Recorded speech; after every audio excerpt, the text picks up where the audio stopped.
Bitcoin and no design rules. I want to draw the arch between Chiara Marletto's The Science of Can and Can't and Bitcoin and the current controversy about the Bitcoin energy footprint. This is the Not Even Wrong podcast. It's May 25th, 2021.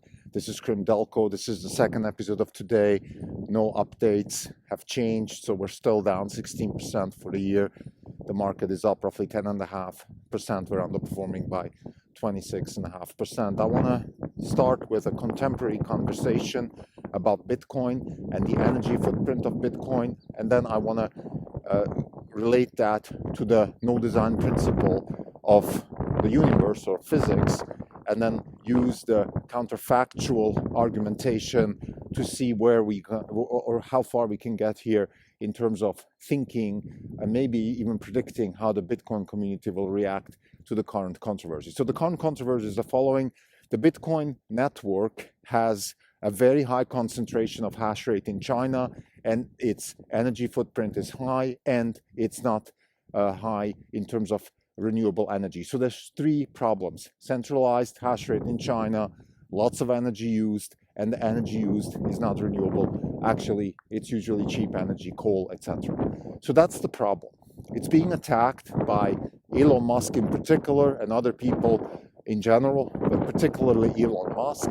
It has driven the Bitcoin price down by roughly 30%, and at some point it was down more than 50%. It's lost a lot of people money, and it scared a lot of people. So that led to the formation of a Bitcoin council, which is in particular a council of miners in the United States or in the Western world, but I think it's primarily United States, led by Michael Saylor, who is a businessman who has a large stake in Bitcoin, a highly levered stake to be precise. And that council has apparently met with Elon Musk. The goal of the council is to move the hash rate into the US and to make it more renewable. So this is roughly what's going on. Now, in the Bitcoin community, that is being looked at in two ways. The one way, which is the critical way, let's call it the critical way, is this is not a good thing because it is a creeping centralization of Bitcoin, and the Bitcoin community, amongst all the things that it cares about, amongst all the things that it's obsessed about, the one thing that it's obsessed about the most is decentralized power, decentralized decision making. This is the most important thing that the Bitcoin community cares about. I had a podcast recently where I spoke about what are people obsessed about and what are people not obsessed about. And I spoke about the COVID example where some people, I forgot who, saying that the US and the Western world has lost its mojo because we're not obsessed about anything anymore, and that people in Korea and Taiwan, they are obsessed about things, and that's why they dealt so well with COVID. And then my answer to that was, that's not true. What we are obsessed about here in the United States, first and foremost, is individual freedom. So in light of that argument, the argument in the Bitcoin community is, what is the Bitcoin community obsessed about? It is decentralized power. Nobody should have central power over Bitcoin. That is more important than anything else. And even though this council has good intentions, it's a bad thing, and the decision making should be decentralized and driven by the network. So this is the critical way of looking at this Bitcoin council. And the benign way is, well, this is a good thing. One of the leaders, Elon Musk, who is a facilitator, who's going to help us drive Bitcoin prices higher, he has taken action. We hope that it's going to end in a higher Bitcoin price with more renewable energy being used, which is good for the renewable energy, it's good for ESG, it's good for the planet. So all in all, everything is good. So this is the controversy. Now I want to bring in the no design principle by Chiara Marletto and look at it from that angle. Now, what is the no design principle? Marletto talks about the fundamental laws of physics, which in themselves have no mention, or there's no laws that have any kind of design in them, meaning that in the laws of physics, There is nothing which says we should end up with a planet Earth. We should end up with democracy in the United States or Tesla cars or Apple watches and none of that stuff. So we have no design implicit in the laws of physics. Nevertheless, the laws of physics combined with natural selection, explanatory knowledge, variation, criticism, all these things that we have explanations for how things evolve have led us to these things that we have today, which are highly designed. So the no design rules just said that out of laws of physics, which have no design rules implicit in them, we can have things which are designed, and that is how nature evolves. Now, using that on Bitcoin, it's the same thing. The Bitcoin network, it has no particular the Bitcoin network and the protocol, the Bitcoin protocol has no specific design in implicit that says that we should have renewable energy, we should have less energy, more efficient energy, none of that.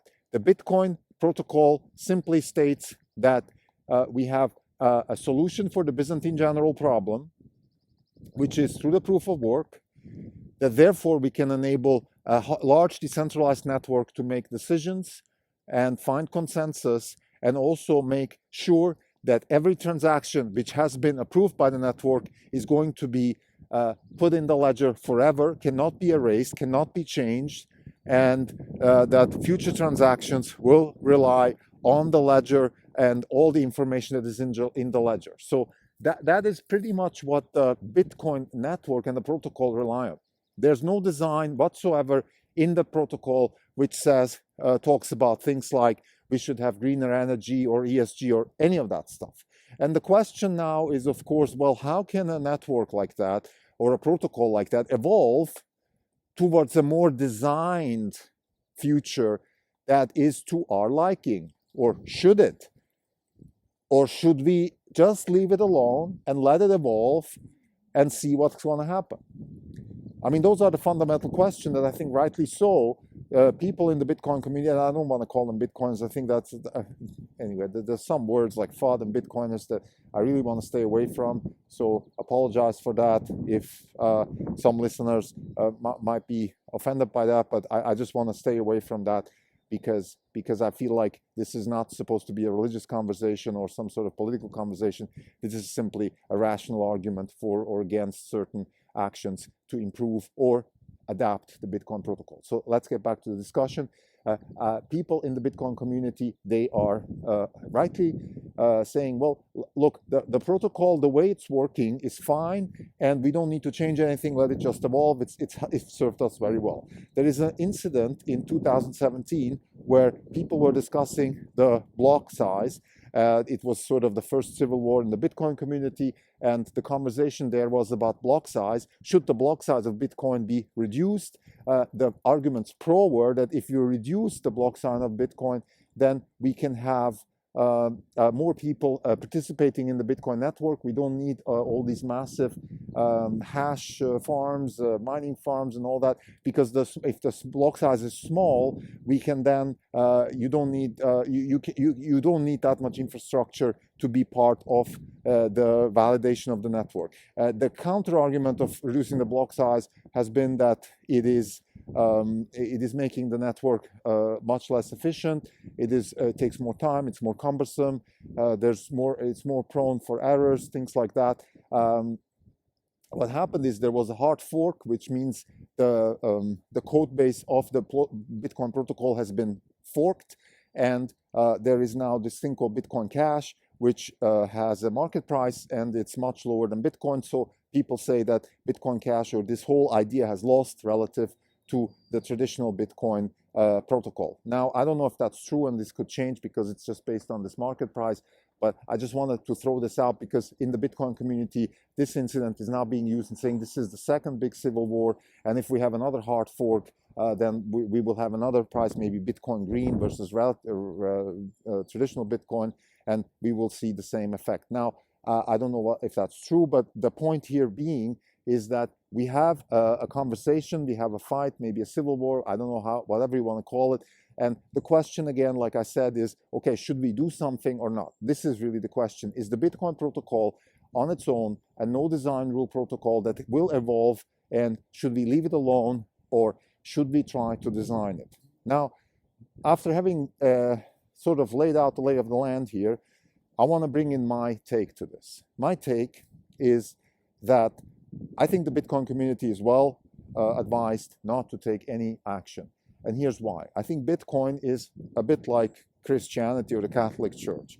I said that in one of the episodes before. Bitcoin is a bit like Jesus. Ethereum is more like Milton Friedman. What I mean with that is that Bitcoin has started as a protocol and has been very, very fanatic in terms of being orthodox. And I think this has served the protocol extremely well. The orthodoxy of Bitcoin, the fact that you cannot change anything, gives it value. And it makes it the store of value. It's like gold, etc. All these things that we know. It's exactly precisely because nobody can tinker with it. And I think the Bitcoin community should defend that with hand and feet. Who cares if the hash rate is in China? Who cares if it's not green energy? Bitcoin is Bitcoin. Like it or not like it, let the market decide. I have the feeling that people will buy it just because it's so orthodox. Versus Ethereum, and hopefully also Algorand, one of the assets we own, are much more adaptable, smart contract type networks that are much more efficient, changeable, that have leaders, leading consortia, all these things. And that's fine too, because they should be much more, let's call it, designed protocols that are going to help us evolve global commercial and financial infrastructure. For that, we need design rules. We cannot have a global financial infrastructure with no design rules. We tried that with the gold standard, it doesn't work. And I think we will not succeed having a global financial system and a global commercial system based on orthodox Bitcoin.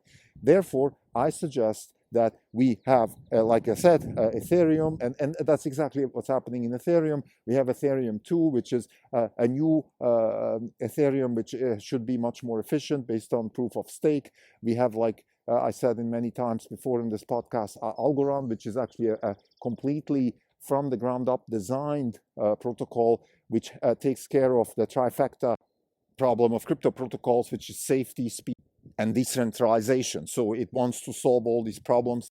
Silvio Micali, the founder, MIT professor, is trying to do it, and it's interesting how difficult it is actually for a perfectly functioning solution to proliferate in the market, but that's a whole different conversation. So let's get back to my suggestion here. I think that what Elon Musk is trying to do with Bitcoin is wrong. I think he's wrong in the sense that he's attacking the wrong asset. He should be focusing on Ethereum or maybe Algorand or something else, maybe whatever it is, Dogecoin, I don't care. But the point is, Bitcoin is not made for what he wants to do, which is an efficient, standard, global decentralized network to underpin the global commercial and financial infrastructure. That's not what Bitcoin is going to be. Bitcoin is going to be a fanatic sect, much more like the Freemasons or the early Christians, fanatic, orthodox, not budging, and therefore you always know what you get there. You always know that the fundamental laws of Bitcoin will be decentralized power. Nobody can change it, no matter what the political needs are. This would be my suggestion. And I think now, to draw the arc now back to Chiara Marletto and the question of no design rules and the science of can and can't, here's the thing. Okay, Bitcoin as a foundation, as the protocol as it is, has certain things that we can be sure of. One is that it will remain a store of value in a sense that on the protocol level, nobody is going to tinker with it. What it can't do is simply defined by the laws of physics. It can't do things like, be faster than the speed of light and all that stuff. I think it doesn't have, at least it's very difficult to predict from where we stand, from our standpoint, that Bitcoin will become an underpin for the global commercial infrastructure because it's very inefficient and it's very expensive to maintain at large scale. Having said that, there are counterfactuals. For example, the fact that we have a decentralized network could lead to other interesting innovations within the realm of artificial intelligence, decentralized decision makings amongst computers to solve other problems. For example, the protein folding problem, which has been started by Vijay Pandey at Stanford in about 20 years ago by trying to attack it through a decentralized computer infrastructure. So what I'm saying is there are counterfactuals here that we should take into account. I think this would definitely exceed the realm of this particular episode here, because I don't have the capacity now to think of all these counterfactuals. I think, like Chiara said, this is a real start of even thinking about these things, and I think it takes a lot of deep thinking and research and graduate school level work and kind of to even come up with what are the counterfactuals of something like Bitcoin. But let's just put it out there that I think we have. My point here is that if we keep something very basic, we might not have the luxury of designing it to our current needs, but we keep a lot of counterfactuals alive, which is exactly how the laws of physics work and why the laws of physics were able to evolve to where we are today. The problem, the downside of having something like Bitcoin with very little design, but very basic orthodox rules, is it takes a lot of time for evolve versus something like Ethereum. Let's take Ethereum as a counter example, which has design rules in it as a smart contract network. It's being adopted to be scalable, faster, all these things. That thing can evolve much faster, so it has explanatory knowledge. It has knowledge in itself, inside itself, which is a good thing. The downside of having that, the downside of being faster in the sort of varying criticism, adaptation cycle, the downside is that it could be used for political reasons, or in other words, it could be used for short-term gains of certain agents, in particular, in this case, political movements or billionaires like Elon Musk, who wants to push his own renewable energy and things like that. The downside of that being that maybe for the protocol itself, as a long-term value store, it's a bad thing because it's being used for other reasons.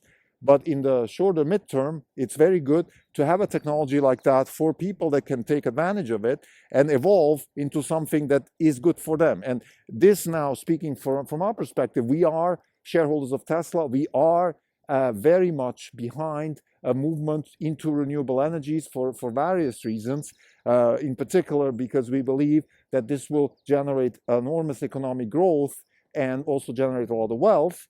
So for us, this is a good thing. So we believe that, as a conclusion, that this whole Bitcoin conversation hopefully will end up in a conclusion that Bitcoin will not change, Bitcoin will stay what it is. However, that the community, people like Elon Musk and others within the community, will transition away from Bitcoin towards more adaptive protocols such as Ethereum. Thank you.